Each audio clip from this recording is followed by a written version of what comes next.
Bapak Ibu jemaat Tuhan yang saya kasihi dalam Tuhan kita Yesus Kristus, kita akan belajar bersama-sama dalam kitab Keluaran pasalnya yang ke-15 ayat 22 sampai ayat yang ke-27. Bunyinya seperti ini. Musa menyuruh orang Israel berangkat dari Laut Teberau. Lalu mereka pergi ke padang gurun Syur. 3 hari lamanya mereka berjalan di padang gurun itu dengan tidak mendapatkan air. Sampailah mereka ke Mara, tapi mereka tidak dapat minum air di Mara itu karena pahit rasanya. Itulah sebabnya dinamai orang tempat itu Mara. Lalu bersungut-sungutlah bangsa itu kepada Musa. Kata mereka, "Apakah yang harus kami minum?" Musa berseru-seru kepada Tuhan, dan Tuhan menunjukkan kepadanya sepotong kayu. Musa melemparkan kayu itu ke dalam air, lalu air itu menjadi manis. Di sana diberikannya Tuhan ketetapan-ketetapan dan peraturan-peraturan kepada mereka, dan di sanalah Tuhan mencoba mereka. Firman-Nya, "Jika kamu sungguh-sungguh mendengarkan suara Tuhan Allahmu dan melakukan apa yang benar di matanya, dan memasang telingamu kepada perintah-perintahnya, dan tetap mengikuti segala ketetapannya, aku tidak akan menimpa kepadamu penyakit manapun yang telah kutimpakan kepada orang Mesir, sebab aku Tuhan yang menyembuhkan engkau." Sesudah itu sampailah mereka di Elim. Di sana ada 12 mata air, 70 pohon korma.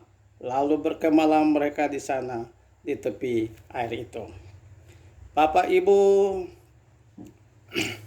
jemaat Tuhan yang saya kasihi dalam Tuhan kita Yesus Kristus, kalau kita lihat dari pembacaan ini bahwa bangsa Israel berjalan begitu lama, 40 tahun lamanya.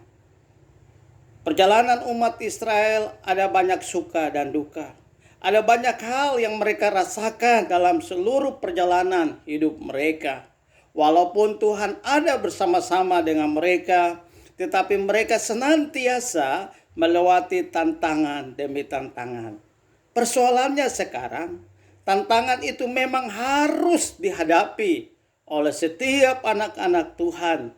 Tetapi bagaimana respon mereka?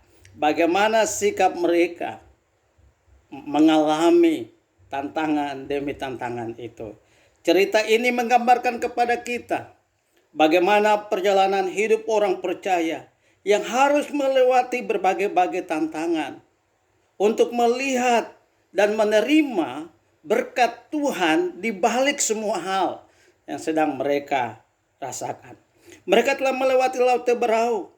Mereka mengalami kemenangan demi kemenangan yang luar biasa. Tapi saat ini mereka harus menghadapi tantangan yang lain. Kelelahan, kekecewaan, kehausan yang luar biasa. Mereka berpikir setelah berjalan 3 hari lamanya, mereka haus sekali. Dan ketika mereka berjumpa dengan air, mereka berpikir bahwa air itu dapat menyegarkan mereka. Air itu membuat mereka bisa segar. Ternyata sampai ke Mara, mereka melihat air. Mereka mencicipi air. Air itu bukan manis, tetapi pahit. Air itu tidak manis, tetapi pahit. Bapak Ibu, cerita ini menggambarkan bagaimana perjalanan hidup orang percaya. Allah kadang-kala membawa kehidupan kita melewati berbagai tantangan.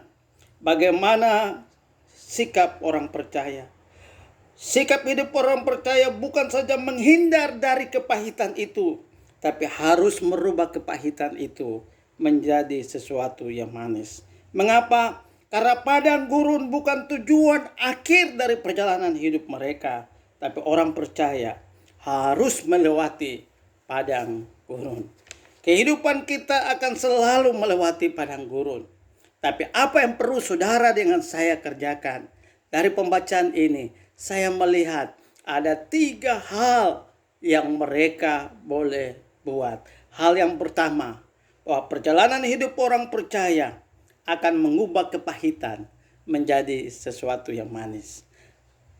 Perjalanan hidup orang percaya harus merubah segala sesuatu yang pahit menjadi sesuatu yang manis. Bangsa Israel telah berjalan selama 3 hari dan tidak mendapatkan air. Dan pada hari yang ketiga itulah mereka menemukan air. Tapi sungguh sayang. Ayatnya yang ke-23 mengatakan kepada kita bahwa sampailah mereka ke Mara, tetapi mereka tidak dapat menemukan air di Mara itu karena pahit rasanya. Itulah sebabnya dinamai orang itu Mara. Bapak Ibu, ketika mereka sampai ke Mara, air itu tidak manis. Air itu tidak menyegarkan mereka, tapi air itu sangat pahit. Bagaimana reaksi mereka dalam menghadapi air yang pahit itu?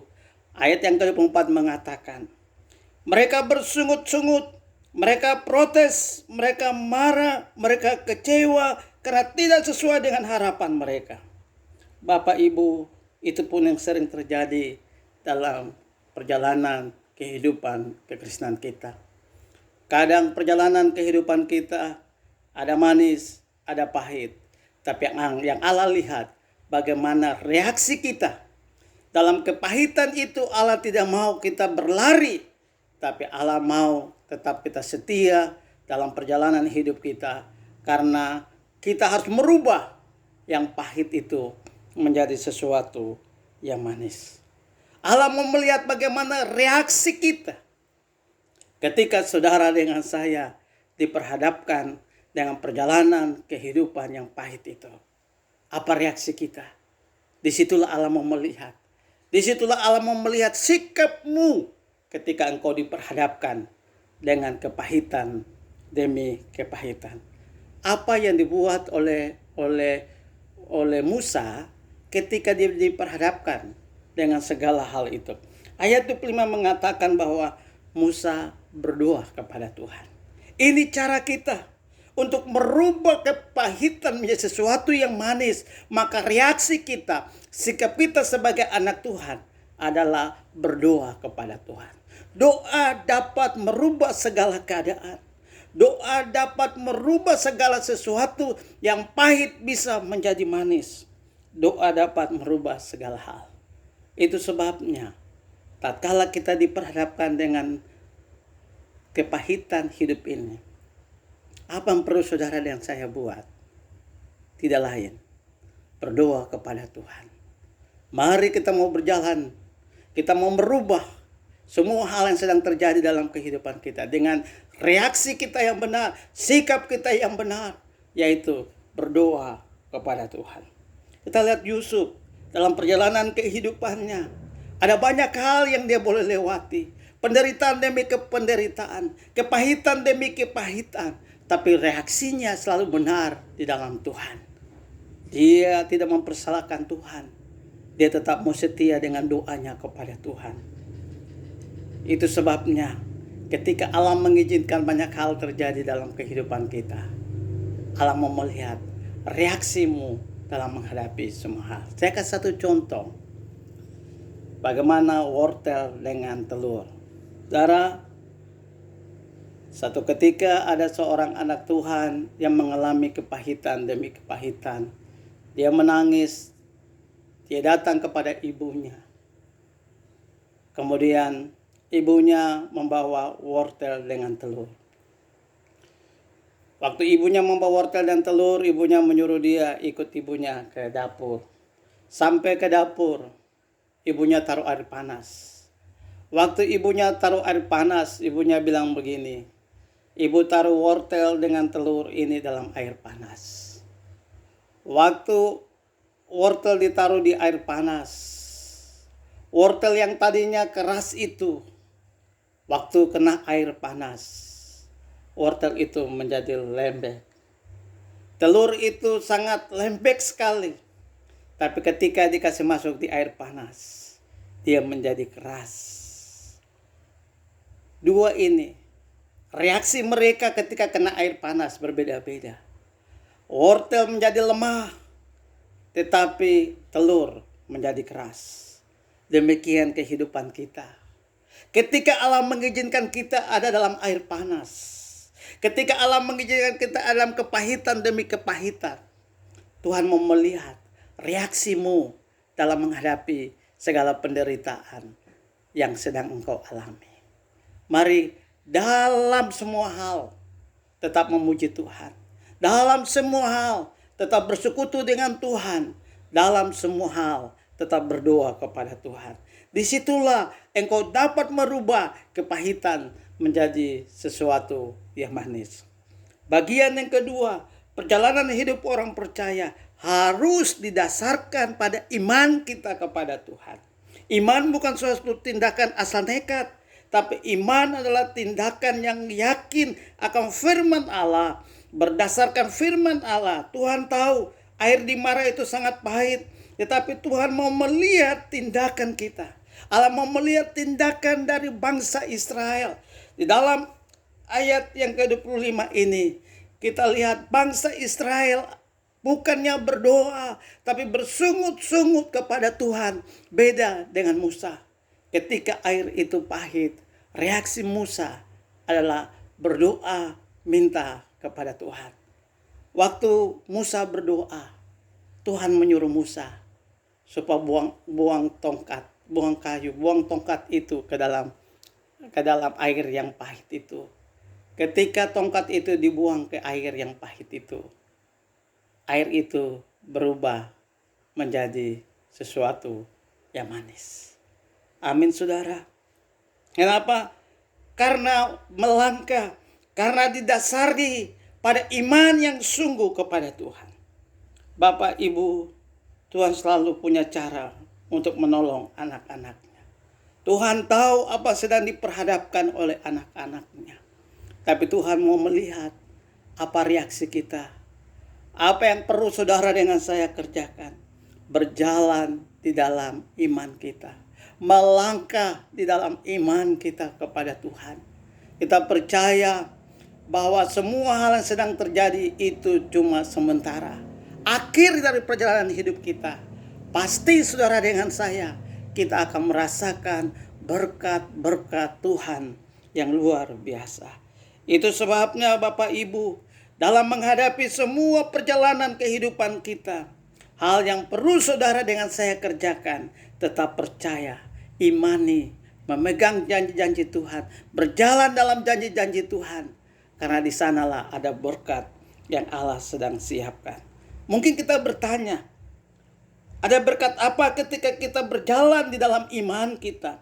Ayat 27 mengatakan, sesudah itu, berarti sesudah kepahitan, sesudah mengalami penderitaan, sesudah peristiwa yang mengecewakan itu, Allah memberkati hidup mereka. Alkitab mengatakan ada 12 mata air. Ada 70 pohon korma. Kalau hari ini kita masih ada di Mara, kita harus beriman. Mara bukan tempat kita selama-lamanya. Tapi kita akan menuju ke Elim. Di sana ada berkat Tuhan yang Allah siapkan buat kita. Caranya bagaimana? Tetap berjalan dalam iman kita. Tetap berjalan di dalam persekutuan kita dengan Tuhan. Di sana ada berkat yang sedang Allah siapkan buat kehidupan saudara dengan saya. Perjalanan ini tetap akan mengikuti banyak hal. Tapi kita punya perjalanan menuju ke tanah Kanaan. Tanah yang telah dijanjikan oleh Tuhan. Kita pasti akan melewati banyak hal. Tapi ingat, gembala kita tidak pernah mengecewakan kita. Gembala kita akan menuntun kita. Yang Allah mau senantiasa berjalan dalam iman kita. Memegang janji-janjinya. Berjalan terus bersama dengan Tuhan. Memang kekecewaan demi kekecewaan ada. Tapi jangan lari meninggalkan Tuhan. Optimis untuk menghadapi hidup ini. Yakin bahwa Allah ada. Tuhan siap menyertai kita. Allah pasti akan menolong kehidupan saudara dengan saya. Itu sebabnya jangan salahkan Tuhan. Tapi tetap memegang janji Tuhan. Untuk berjalan dalam iman kita kepada Tuhan. Bagian yang ketiga. Perjalanan hidup orang percaya penuh dengan janji-janji Tuhan. Kita lihat ayatnya yang ke-26, dikatakan di situ, firman-Nya, jika kamu sungguh-sungguh mendengar suara Tuhan Allahmu, melakukan apa yang benar di matanya, dan memasang telinga kepada perintah-perintahnya, tetap mengikuti segala ketetapannya, maka aku tidak akan menimpa kepadamu penyakit manapun yang telah kutimpakan kepada orang Mesir, sebab aku Tuhan yang menyembuhkan engkau. Bagian yang ketiga, perjalanan hidup orang percaya penuh dengan janji-janji Allah. Allah menjanjikan akhir dari kehidupan kita adalah kemenangan demi kemenangan. Karena itu Tuhan mengatakan kepada umat-Nya supaya senantiasa di situ firman-Nya, jika kamu sungguh-sungguh mendengarkan suara Tuhan Allahmu, taat melakukan kebenaran firman-Nya, maka Allah akan memberkati perjalanan kehidupan kita. Bapak Ibu, Tuhanlah yang memegang masa depan hidup kita. Tuhan tahu hari-hari ini ada banyak hal yang akan kita alami. Tetapi mari tetap berjalan. Hidup orang percaya itu penuh dengan janji-janji Allah. Berjalanlah. Jangan putus asa. Jangan kecewa dengan semua hal. Memang kepahitan demi kepahitan saudara dengan saya akan alami.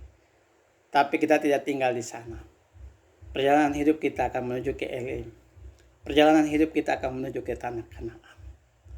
Jangan putus asa. Tuhan menyertai saudara dengan saya. Amin.